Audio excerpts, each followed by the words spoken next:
உசிரை போகுதே எனக்கு ரொம்ப பிடிக்கும். ஆக்சுவலி அந்த ஃபுல் ஆல்பம், ராவணன் ஆல்பம் எனக்கு ரொம்ப பிடிக்கும். உசிரை போகுதேல ஆக்சுவலி ஸ்ட்ரக்சரே பெருசா இல்ல சாங்ல. அது எப்படி சொல்றேன்னா, இப்போ ஒரு சாங்ல பல்லவி, அனுபல்லவி, சரணம் ஆர் கோரஸ், ஹுக் நீங்க என்ன ஸ்டைல்ல யோசிக்கிறீங்களோ, அது பிரேக் பண்ணி ஒரு புதுசா ஒரு நான் ஸ்ட்ரக்சரல் ஸ்ட்ரக்சர் கொண்டு வந்திருக்கார்ல.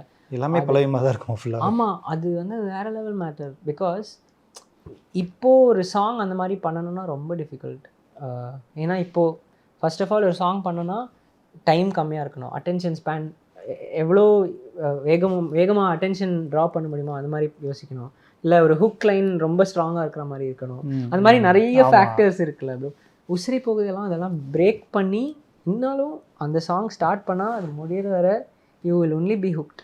அந்த மாரி matter sometimes I am just like how is that even possible? So அது அந்த சாங் மட்டும் ஒரு எக்ஸாம்பிளாக சொல்கிறேன். இப்போது அதில் every like 10 seconds there's one new element that will be added in the song.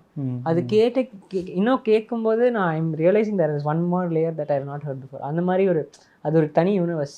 So I find that a lot of his songs are like that.